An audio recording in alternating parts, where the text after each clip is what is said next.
Have you ever dreamed of making money as a content creator, but felt that your age may be a problem? I was the same way, but then I discovered a content style that is perfect for people over the age of 40. And that's just one of the ways I was able to make over $58,000 in 2024 as a 51-year-old content creator. And now I help other older creators do the same. By the end of this video, you'll understand how to start your content creation journey that's just as epic as an adventure with the Goonies. I'm gonna break this down into 4 sections. We'll call them seasons, and each season will be 3 months. We'll start with season 1. In the middle of January 2024, that's when I started as a UGC creator. UGC stands for User Generated Content. Basically, I make organic videos that brands post on their social media pages, or ads, which you've probably seen on Instagram, Facebook, TikTok, wherever your scrolling is, that's where I'll be. I found out about this in a blog post called Your Mom Should Be Doing UGC. The article mentioned the creator, Eileen Munoz, and in her video, she was talking about hot flashes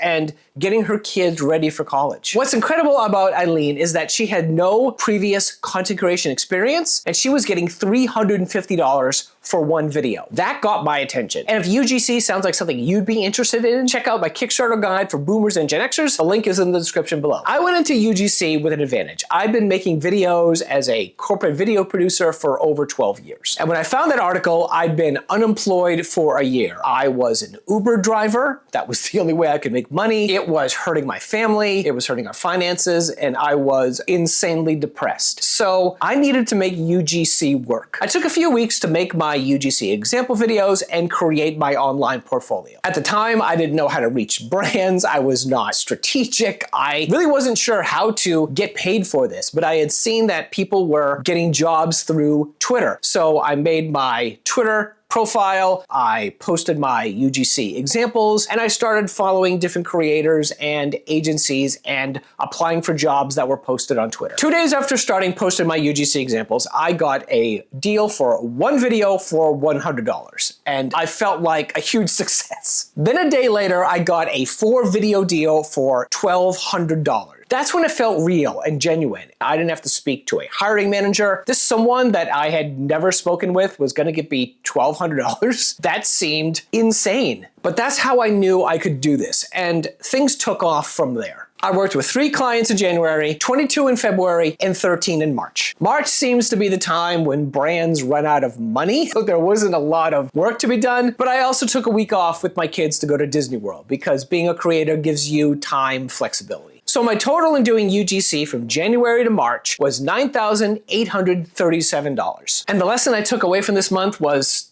just take action. I didn't go into UGC thinking I'd be an immediate success, and I had so many limiting beliefs and self-doubts that almost stopped me from doing this. I'm too old, I haven't done vertical video work, I'm not good on camera, just so many things. Pushing through your doubt is the most important thing you can do. It's weird that as a species that developed roller coasters and bungee jumping, that we seem to default doing the safest thing possible. Because not putting yourself out there protects you from failure or disappointment. But taking action is the thing that sets you up for success. You never know what's gonna happen, but I believe that if you make extremely good UGC videos, someone will give you a shot. So now let's move on to my second season of being an older UGC creator. This is where my newbie status as a full-time creator really bit me. Like hard. As you soon learn, this wasn't the most difficult season I went to, but it was rough. This was a season where I started to scale my business. And by scaling, I began outsourcing editing to a freelancer, and I was looking into hiring a VA to do pitching. A VA is a virtual assistant. They handle tasks for you that you don't have time for or simply don't want to do. I wanted my VA team to get me work through pitching. Pitching is when you write directly to a brand and ask to work with them for a brand deal. Pitching is something that you can do,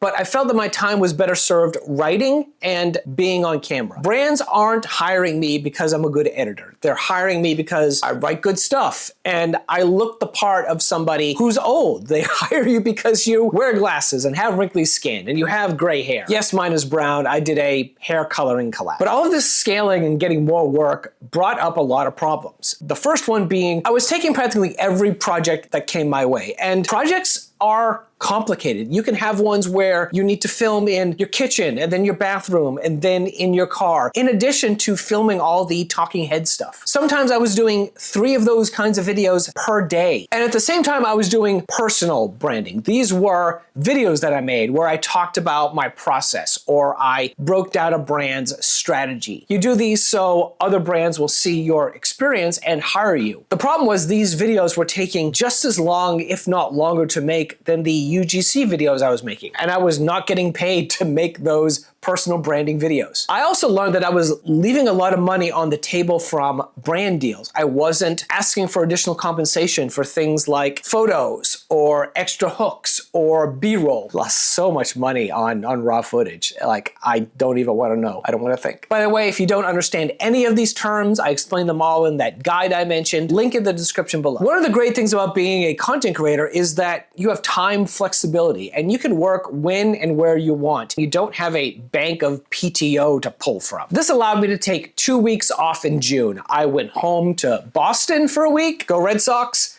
and then I met up with my family in DC for another week. 2 weeks off was great and incredible, but after that, it was back to the grind. And when June ended, I was completely burnt out and frustrated with doing UGC. As for clients, I worked with 27 in April, 22 in May, and 20 in June. The VA pitching thing wasn't landing any deals, so I knew that things had to change. My income from April to June was just over $15,262, but it was extremely difficult and absolutely exhausting to make that much money. And the lesson I learned in this season is that systems provide sanity. As much as I hated the 9-to-5 corporate world, I found comfort and stability in having a process. There was a routine and a plan for work. It was necessary for me to think of myself as a business providing a service. And this was a business that had a system set up to streamline things and help me not overexert myself. And now we move on to season 3. As this new season began, I started to implement these systems. And the first one was organizing my days. Instead of writing, filming, scripting, and editing all in the same day, I simply made dedicated days. Monday was for admin and writing. Tuesday is for filming. Wednesday is for editing. The next part was production organization. I started planning shoots where I would film multiple videos in the same space pretty much at the same time. I'd take 3 scripts and planned out all the locations. And I'd film everything in the living room. Then I'd film all the kitchen stuff. And then I would film all the outdoor stuff. It took organization and planning, but it was so much smarter than running around from room to room. The last thing I did was make the most of the connections and network that I already had. This was reaching out to past clients more frequently instead of relying on new people. And I was making more money in each deal. This was through extra hooks and creating packages. This new system freed up so much time. I felt as free as Andy did when he got out of Shawshank, without having to crawl through crap. The biggest benefit of this system was that it allowed me to free up time to expand my creator business into something that I really wanted to do, which was to help older creators. Over time, I learned there were lots of people over 40 that wanted to become content creators,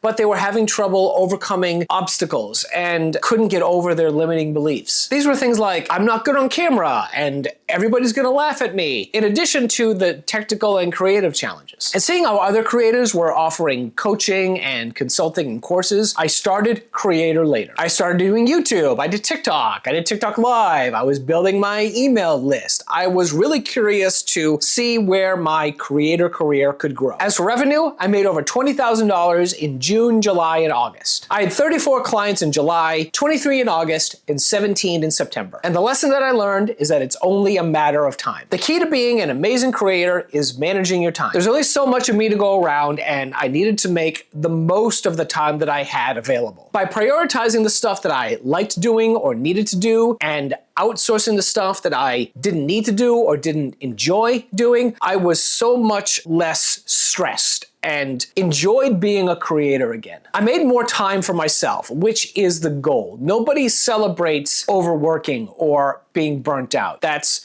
not why we do the creator thing. And now on to the final season. By the end of September, I'd announced a pre-sale for my course, UGC Blueprint for Creators Over 40. I announced it on social media and on my email list, and I got some immediate signups. My plan was to give it a few weeks to judge the demand and see if there was interest in the course before making the entire course. But life gave me and my family something completely unexpected. My wife spent much of October in various hospitals. This started with a trip to the ER, and then she was immediately admitted to the hospital. Without any kind of warning or early symptoms, she was unable to walk and was having seizures. She spent 2 weeks in the hospital undergoing all kinds of tests and procedures, and you may imagine how disruptive this could be to a family life. I wasn't interested in working. I was interested in spending as much time as I could with her. The good thing about being a UGC creator is you have time flexibility. You just need to be able to meet deadlines. And as someone very process driven, I needed to be working on something. Clients were understanding about my time away, and that was great. And I was able to spend time with her and get projects done. The big dilemma for me was the course. I had signups and I was doing weekly coaching calls. They would have completely understood if I had